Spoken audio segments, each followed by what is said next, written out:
moved into my grandparents' old house in 2016 when they decided to downsize into something smaller. I was 9 years old then. The house sat on 5 acres outside of Redwood Creek, a small northern town where farmland and forest tangled together. My grandparents had built it in the early 90s, and even though it wasn't fancy, it had space to run and stretch out, with a muddy little river curling along our back fence line.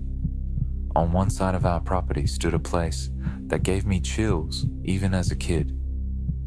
It was the Marlowe House, a crooked patch of land with a sagging farmhouse built in the 1920s. Over the years, it had been added onto in strange, lopsided ways, like someone kept stapling mismatched rooms together. The siding was always damp-looking, even in the dry heat of summer. The yard was worse. Thorny vines strangled the fences. Headless garden gnomes leaned against weeds, and a rusted lawnmower sat abandoned mid-lawn as though its owner had just walked away.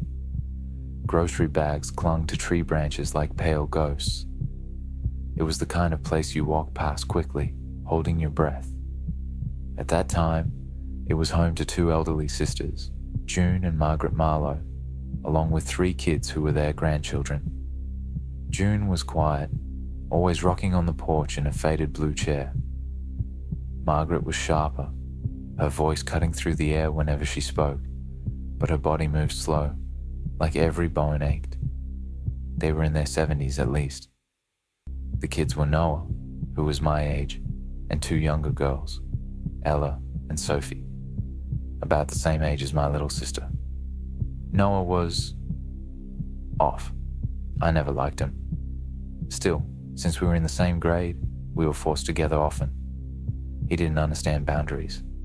I'd be in my room gaming, turn around, and he'd just be there. No knocking. Once, I caught him swimming in our pool without asking. Another time, he raided our fridge and started eating leftover pizza with his bare hands. He wasn't fun to hang around either. He was obsessed with anime, spouting random Japanese phrases and glaring at me if I didn't laugh. Sometimes his eyes glazed over, like he was picturing something violent.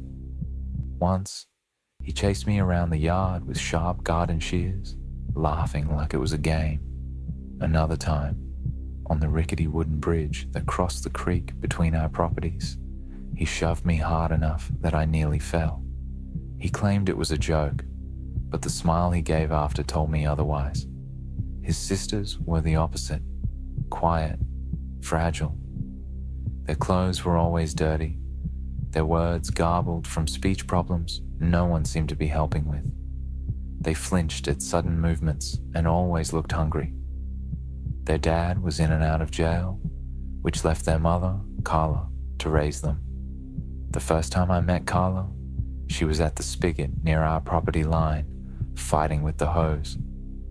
She was tall, heavier than the rest of her family, with long curly black hair and oversized glasses, straight out of the 80s. Unlike the others, she seemed polished. Her clothes were clean, her hair styled, her smile quick. She asked me to help with the hose. When I twisted the faucet easily, she clapped her hands like I'd just lifted a car. She told me I was strong, special. Then she leaned in and said, "Did you know you have a third eye?" When I asked what she meant, her smile widened. Not a physical one, a spiritual one. It lets you see the truth. Before I could reply, she beckoned me toward their house, and I went. The smell hit me before I even stepped fully inside.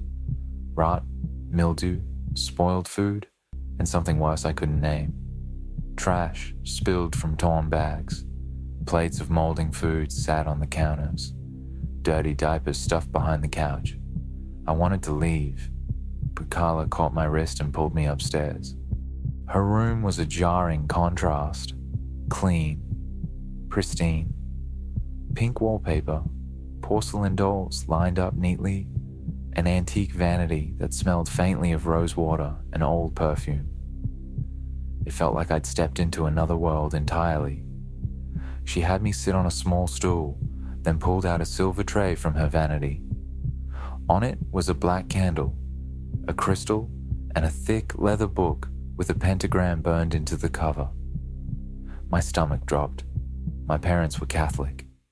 I knew enough to recognize it wasn't good.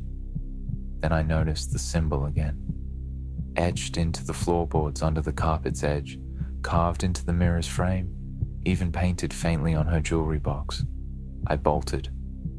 "Sorry, my mom needs me," I yelled, running before she could stop me.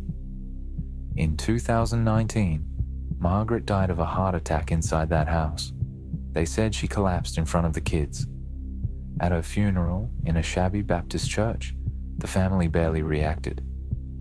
Except for one woman I didn't recognize. She sat in the second pew, sobbing so hard her cries echoed. No one comforted her. That same year, Noah disappeared. The story floating around was that he tried to hurt one of his sisters and was sent to a psychiatric facility. My parents sat us down that night, serious as I'd ever seen them, and told us never to go near that family again. It all made sense then. The violence, the fear, the strange rituals. The rest of the family eventually left, except June, who withered alone in that collapsing house until her death in 2020. Her estate was auctioned, and one of my old teachers, Mrs. Calder, bought it with her husband.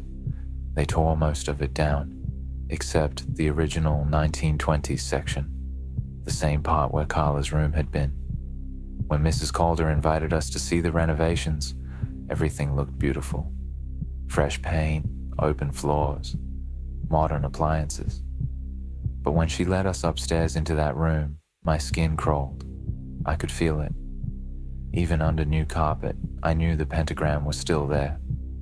I excused myself, claiming a headache, and avoided the place afterward. That is, until last year. Mrs. Calder asked me to dog sit while she and her husband traveled. I agreed. Easy money, I thought. Their two small dogs, Muffin, the Shih Tzu, and Henry the Pug, kept me company. For 4 nights, it was fine, quiet. But on the 5th night, Henry planted himself at the foot of the staircase and barked nonstop. Muffin whined and hid. Then came a thump from upstairs, followed by another, louder. I didn't wait. I bolted out the door, locking it behind me. In the whole walk home, I felt eyes on me. Now it's 2025. No word from that family in years, until recently. Someone at school swore they saw Carla at a farmer's market in a nearby county. She started some kind of religious group, calling herself a truth seer. Flyers are popping up in towns, advertising gatherings out in the woods. I don't trust her. I think she's evil. She neglected her kids, abandoned her mother, and left something behind in that house. Something that clings to the walls and whispers in the night. Even now, I dream of her and Noah, standing at the foot of my bed, staring, silent. And whenever I pass that house, no matter how bright and new it looks, I still get chills, because houses remember, and that one remembers everything. More nightmares are waiting. Hit subscribe so you don't miss them.